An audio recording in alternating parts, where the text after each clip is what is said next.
Пожалуйста, Гузель Михайловна, вы нас слышите? Мы вас видим. Но мы вас еще не слышим. Сейчас слышно? Да, все хорошо. Здравствуйте, уважаемые коллеги. Большое спасибо за эту возможность снова участвовать в вашей конференции. Я очень рада всех снова вас приветствовать и надеюсь, доклад будет очень интересным для вас. Я вот в поддержку предыдущего докладчика хотела бы сказать, что на самом деле слово «интегративный» это означает интеграция, то есть это как бы ни в коем случае не должно рассматриваться как какая-то отдельная медицина. Это общая медицина, которая внедряет все доказательные методики, так скажем, в лечении пациента. То есть наша задача основная – это дать здоровье пациенту, а там, чем больше способов мы используем, тем лучше. Так, ну давайте приступим к докладу. Я буду продолжать на английском языке. У нас здесь будут еще дополнительно докладчики, поэтому всем желаю приятного просмотра. Good morning, everyone. Today we will explore the fascinating connection between the gut metabolism, the work of the digestive tract, and the retinal health, and focusing especially in two key players, the fatty acids and the bile acids. So the recent scientific advancement, they are right now reshaping our perception of the organ functionality, emphasizing the substantial impact of the work of the digestive tract, the gut microbiome, and their metabolites. And today we will be talking especially about the short-chain fatty acids like butyrate and the bile acids, and their effect on the various ocular pathologies, such as diabetic retinopathy and age-related macular degeneration. So these observations, they contradict the traditional belief of organ sterility. Before, it was believed that the eye is isolated organ from the immune system, and this change right now is already being observed. There are a lot of fundamental publications marking the digestive tract and gut microbiome as a key influencer in ocular pathology. So this paradigm shift requires the changing of the therapeutic approaches within the ophthalmology, and highlighting the important role of the gut microbiome and the health of digestive tract in ocular diseases.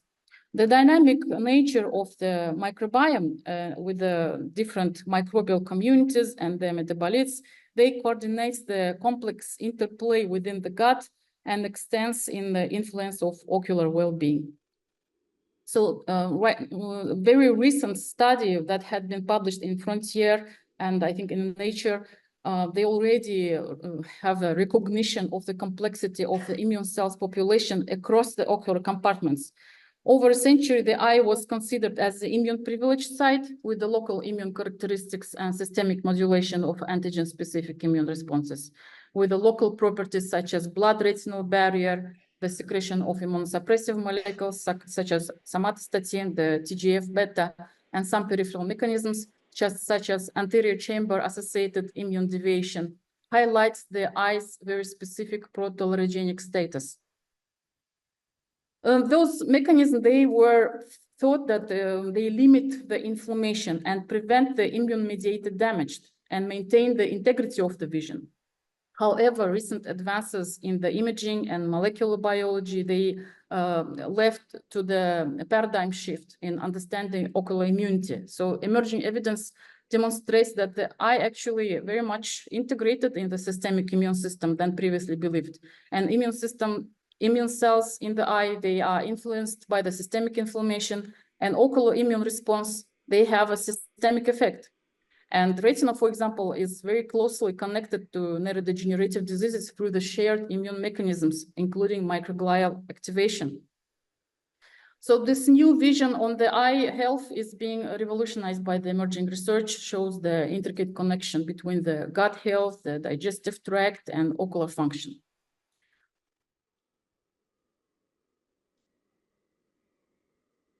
So this concept, the emerging concept, which is being called as the gut-eye axis, this is a concept which describes the relationship between the digestive tract, the gut microbiome, and ocular health. So it highlights how the gut-derived metabolites, particularly short-chain fatty acids and the bile acids, they influence eye health, especially in the retina. So those metabolites, they play a vital role in the maintaining the immune balance and the protecting retinal from the damage, such as inflammation and oxidative stress. So here, just a glimpse of what dietary fibers are and what type of dietary fats we are getting. So our dietary fats are saturated fat, saturated fat, unsaturated fat, trans fats, and short-chain fatty acids. So we are getting well-known omega-3 and omega-6 from the polyunsaturated fats, and there are monounsaturated fats.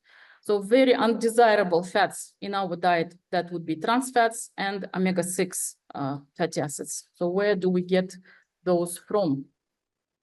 We get trans fats from margarine, and we get omega-6 from the seed oil. So we don't want them in our diet. So today's our main concern would be the short-chain fatty acids and polyunsaturated fats, such as omega-3. So omega-3 fatty acids, DHA and EPA, short-chain fatty acids, they have distinct origin, and they play a significant role in the body. Both of them, they contribute into the anti-inflammatory effect, metabolic health, and gut-brain health.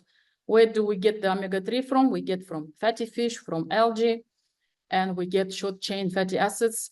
Actually, we don't get those from the food. We get from the gut microbiome, the bacteria, by processing the high-fiber food, and fermented food produce for us those short-chain fatty acids. That's why there is such an importance to have a healthy microbiome, because only through the healthy bacteria we are getting a necessary amount of the short-chain fatty acids. So both omega-3 fatty acids and short-chain fatty acids, they are playing important role into the reducing inflammation through different mechanisms. For example, omega-3 producing specific pro-resolving mediator like resolvin, and short-chain fatty acids, they are also participating in the health and maintenance of the gut lining. Omega-3 also, we need to remember that this is basically anatomically part of the retina. So structural, they have a structural importance. DHL is crucial for photoreceptors membrane. So it's abundant in the retina, in the brain. They maintain the membrane fluidity, and they are essential for the phototransduction. So,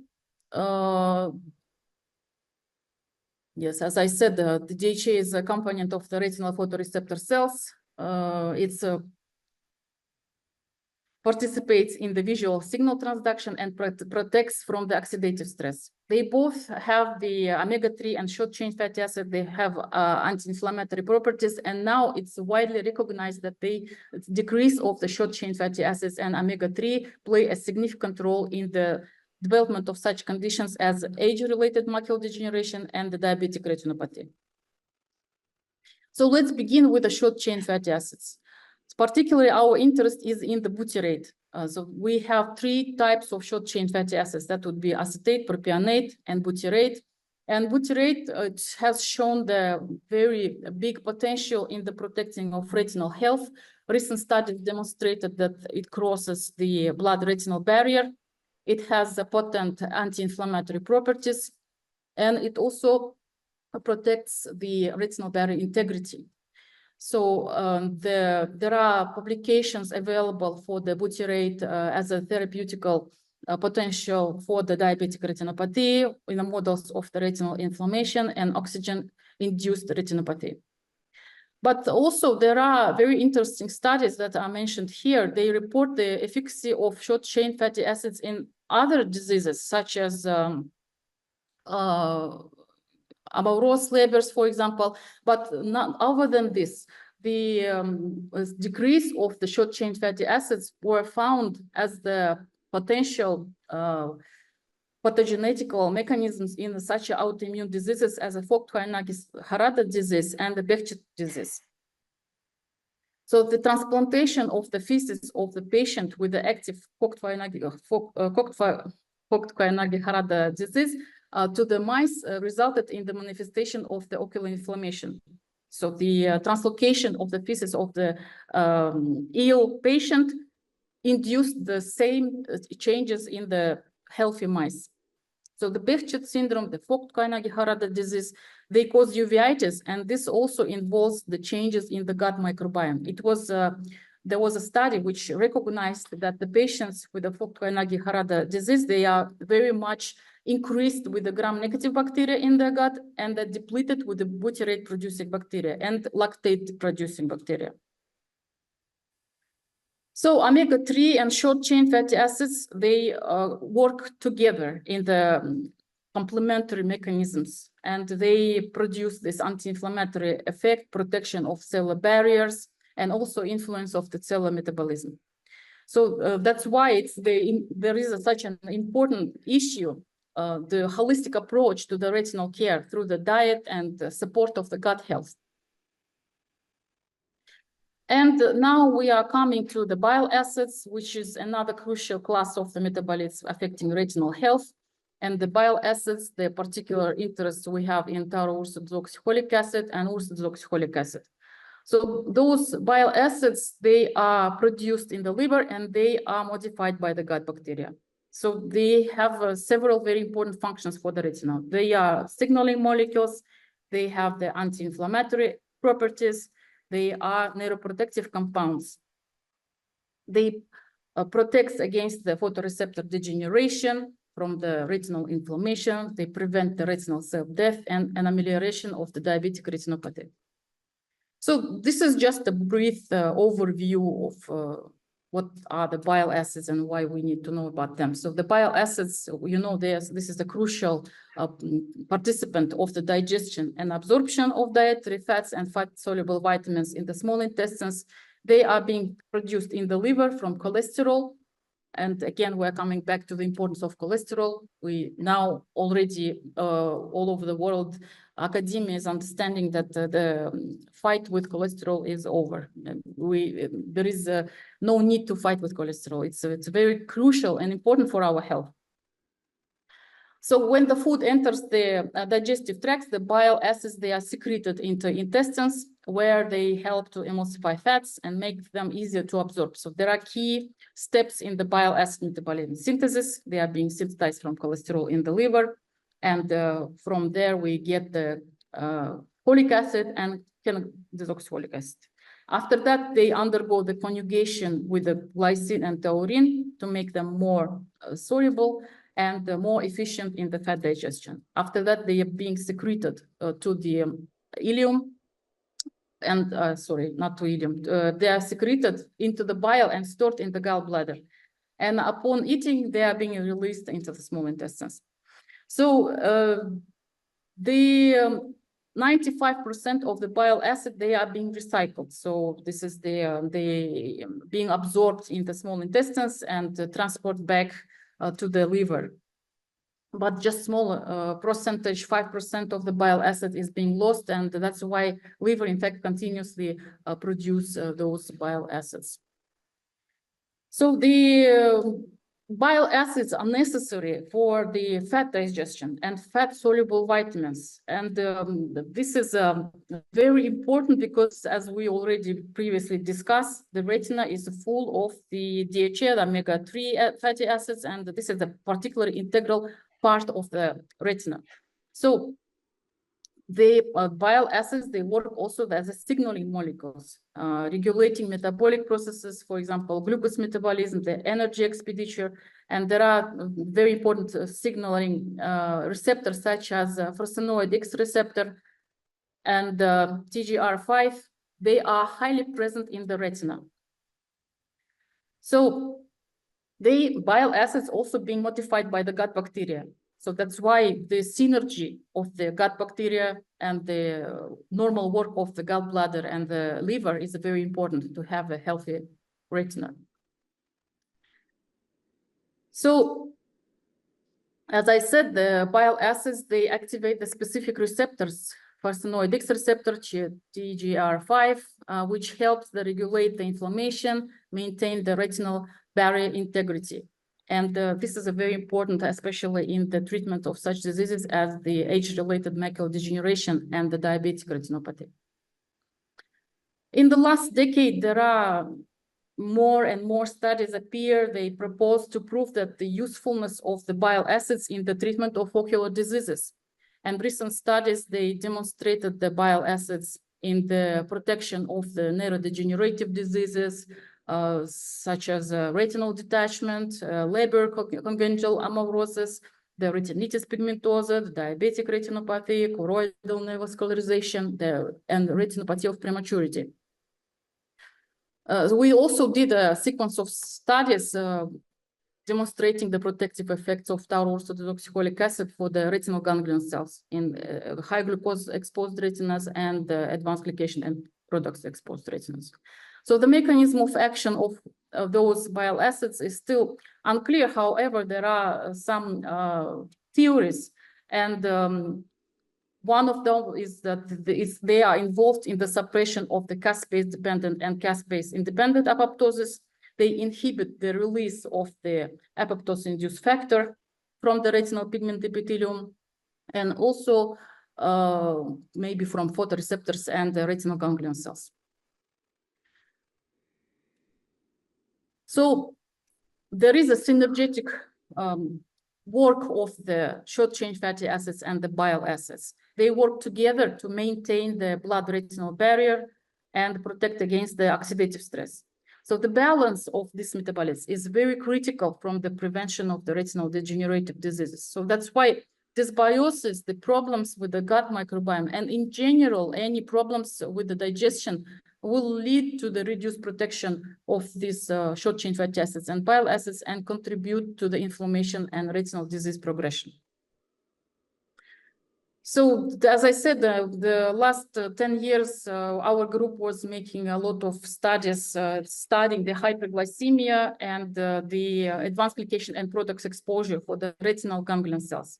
So hyperglycemia is known condition of elevated blood sugar, which often seen in diabetes. It significantly impacts both short-chain fatty acids and the bile acids, which plays this critical role in the gut health and metabolism.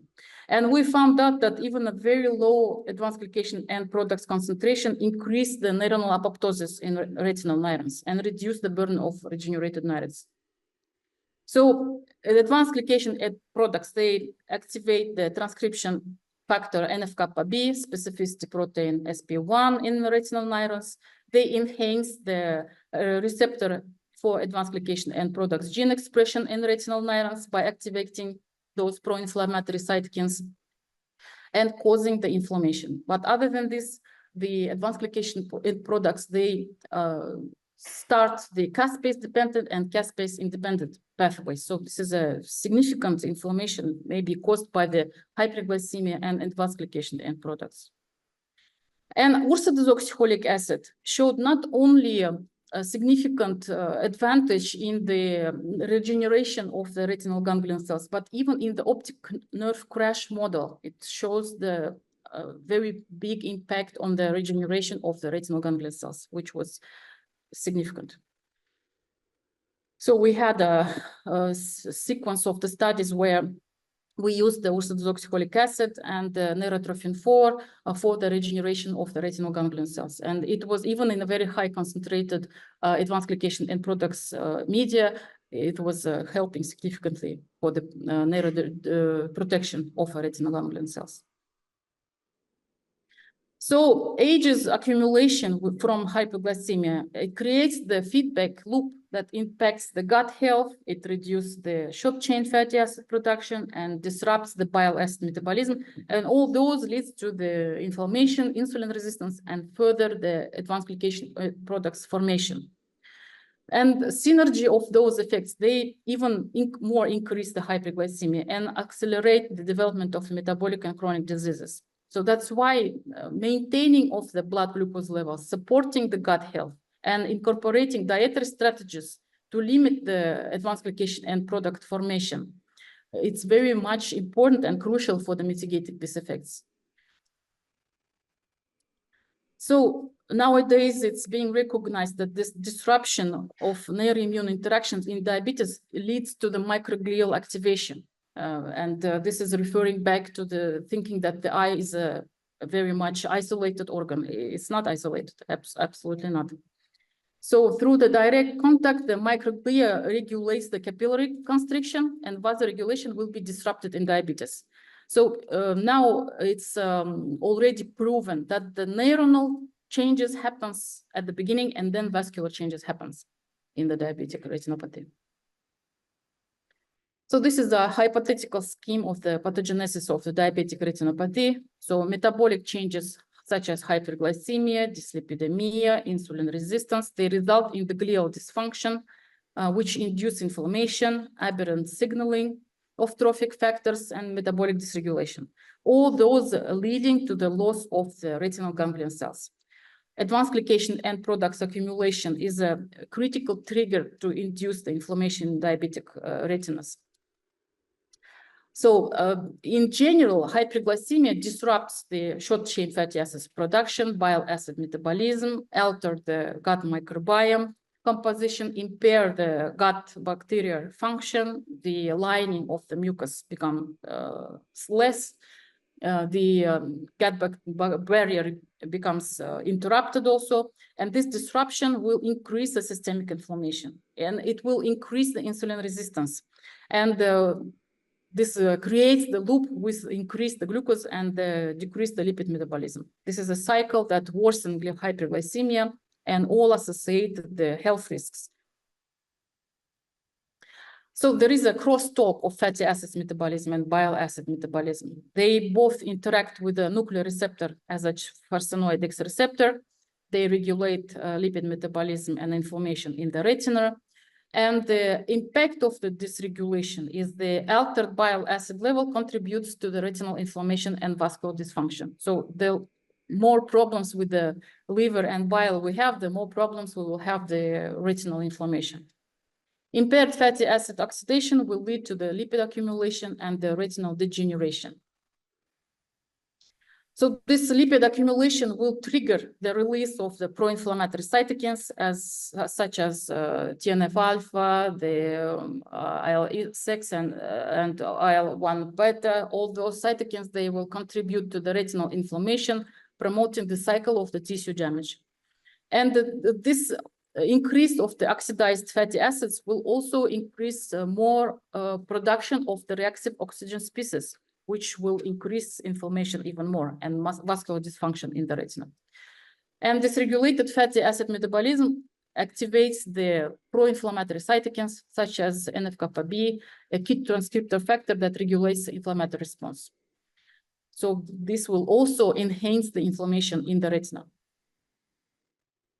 The consequences of the chronic inflammation in the retina is the breakdown of the blood-retinal barrier, and it will allow the leakage of the fluid and proteins in the retinal tissue, and this is causing edema. This is a contributing factor to the development of the diabetic macular edema. Increased inflammation also will lead to endothelial cell dysfunction and abnormal neovascularization, which is the hallmark of the proliferative diabetic retinopathy. And continuous inflammatory environment is causing the retinal degeneration, neurodegeneration. That will destroy the photoreceptors and ganglion cells and leading to the vision loss. So as a conclusion, I would say that the fatty acids and the metabolism of fatty acids and the bile acid metabolism is essential for the retinal health. So we need to not only find out with our patients how their gallbladder and the bile work is doing, it's essential for their recovery. Disruption will contribute to the retinal diseases such as age-related macular degeneration and diabetic retinopathy. So this interplay between the dysregulated fatty acid metabolism and chronic inflammation is playing a crucial role in many retinal diseases such as diabetic retinopathy. So understanding this will open up the new potential avenue for the targeted therapy, potentially improving the outcomes for the patients with the diabetic-related conditions. Thank you very much.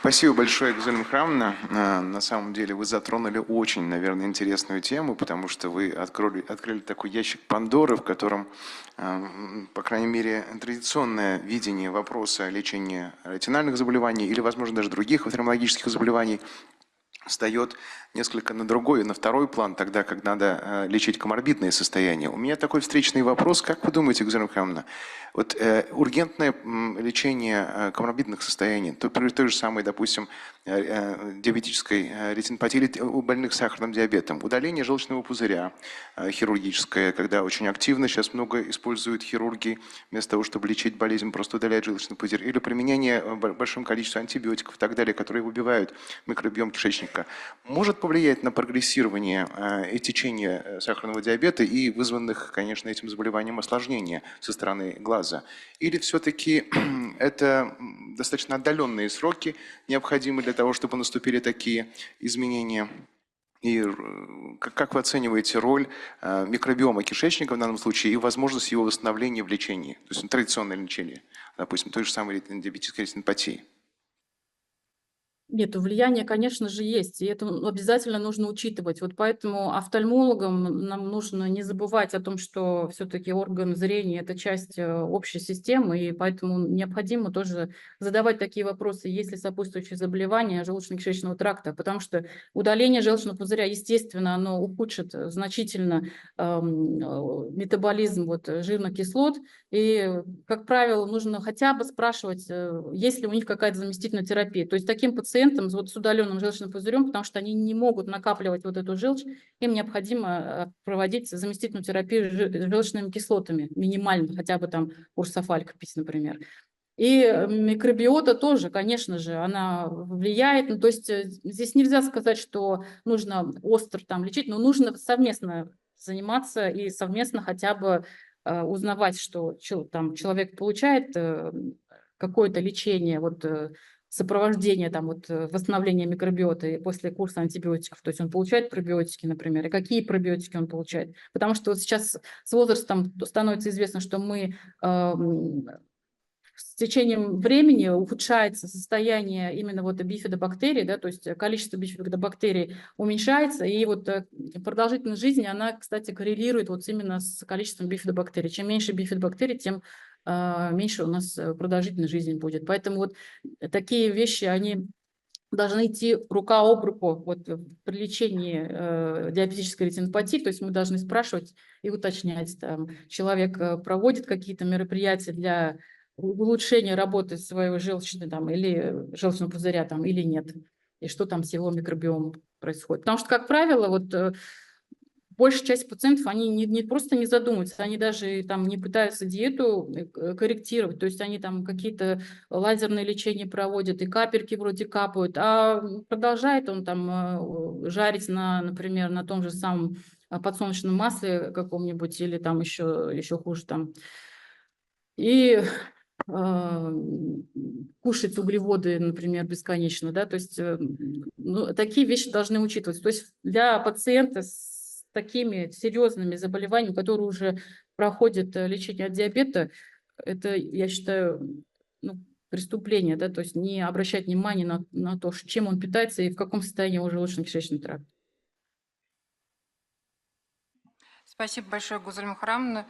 Действительно, ваш доклад, наверное, мы не смогли полностью охватить весь материал, который вы подали, потому что из-за языкового барьера, и было бы здорово послушать ваш доклад на русском языке, потому что идея, которую вы представили, она, по сути, меняет правила игры. Спасибо вам большое. Давайте продолжим с нашим следующим докладчиком. Будет Мухаммед Нами, профессор